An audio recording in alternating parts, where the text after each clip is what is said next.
Shantanu Sharad Yadav immature नेता हैं, अभी उनको राजनीतिक परिपक्वता आने में 10 साल से भी ज्यादा का समय लगेगा।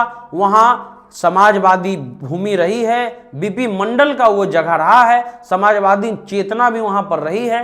और वैसे में वहां के जो यादव समाज के लोग हैं, चाहे वो पैसे के मामले में हो या बुद्धिजीवी के मामले में, काफी इंटेलेक्चुअल होते हैं। ऐसे में अगर इनको थोप दिया जाए, शांतनु शरद यादव को टिकट दे करके थोप दिया जाएगा, तो एक बार फिर से ये सीट जो है वो महागठबंधन के खाते से इतर हो जाएगी।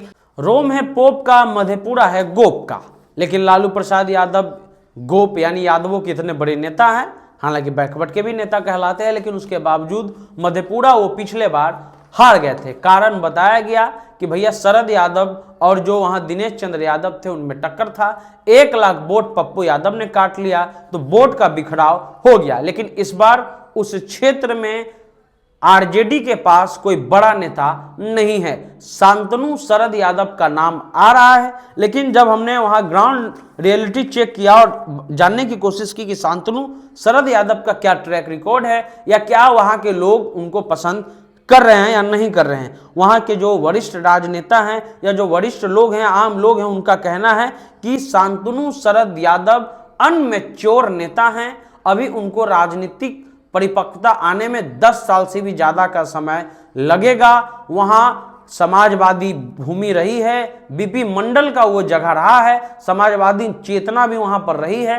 और वैसे में वहां के जो यादव समाज के लोग हैं, चाहे वो पैसे के मामले में हो या बुद्धिजीवी के मामले में, काफी इंटेलेक्चुअल होते हैं। ऐसे में अगर इनको थोप दिया जाए, शांतनु शरद यादव को टिकट दे करके थोप दिया जाएगा, तो एक बार फिर से ये सीट जो है वो महागठबंधन के खाते से इतर हो जाएगी। क्योंकि लोगों का कहना है कि ना उनको अभी ठीक से बोलने आता है शांतनु शरद यादव को, और ना ही राजनीतिक समझ है, राजनीतिक जो गणित है उनके भी अनुकूल वो नहीं है। और उसके अलावा लोगों का कहना है कि हम लोग ने शुरुआत से ही बाहर के लोगों को यहाँ मौका दिया है, अब यहाँ के लोगों को ही मौका मिलना चाहिए, स्थानीय राजनेता को बढ़ाना चाहिए, चाहे वो महागठबंधन हो या एनडीए गठबंधन हो, स्थानीय लोग को टिकट दें। अगर शांतनु शरद यादव को टिकट दिया जाता है तो वहां के लोगों का कहना है कि बहुत अपरिपक्व राजनेता हैं, वो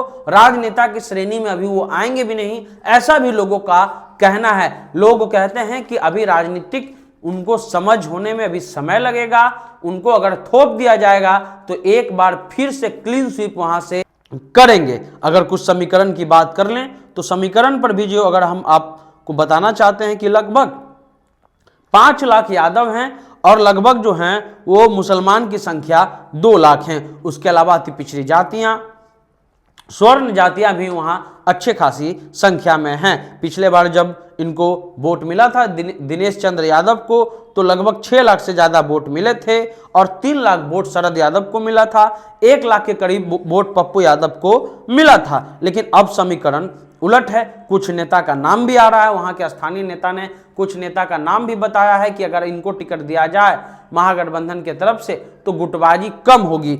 आनंद मंडल हैं कोई, उनका नाम जो है वो आ रहा है। बताया जाता है कि काफ़ी जो है वो समाजवादी चेतना के लोग हैं और दिल्ली यूनिवर्सिटी में प्रोफेसर भी रहे हैं। उसके अलावा अच्छी खासी उनका जमीन और मतलब कि दौलत वगैरह भी है, संपन्न जाति से हैं और संपन्न परिवार से भी हैं।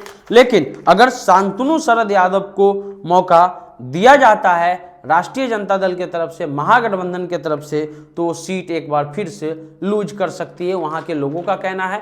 और जो राष्ट्रीय जनता दल के जो बड़े नेता हैं वहाँ, उनका भी ये कहना है कि Shantanu Sharad Yadav he is not applicable fight on Madhepura Lok Sabha constituency. तो ये पूरा राजनीतिक कल्चर जो है वो चल रहा है। और मधेपुरा, क्योंकि ये नारा अपने आप में एक बहुत बड़ा नारा है, रोम है पोप का, मधेपुरा है गोप का, लेकिन गोप के जगह पर अगर लालू यादव नहीं जीतते हैं तो उन पर भी एक बड़ा प्रश्न चिन्ह लगेगा। और ऐसा उम्मीदवार अगर वो देते हैं जो काफ़ी ही कमज़ोर अपरिपक्व हो तो उससे भी काफ़ी नाराज़गी वहाँ के लोगों को होगा, क्योंकि लोग वहाँ 2005 में सीताराम यादव जो विधानसभा के कैंडिडेट थे मधेपुरा का, उसका भी उदाहरण देते हैं कि उनको भी टिकट दे दिया गया था, लेकिन उनकी लगभग जमानत जब्त हो गई थी राष्ट्रीय जनता दल के विधायक उम्मीदवार का। तो जो भी अपडेट होगा हम आपको बताते रहेंगे। हर दिन आपको एक लोकसभा क्षेत्र का समीकरण बताएंगे। द इंटरव्यू इंडिया आप देख रहे थे।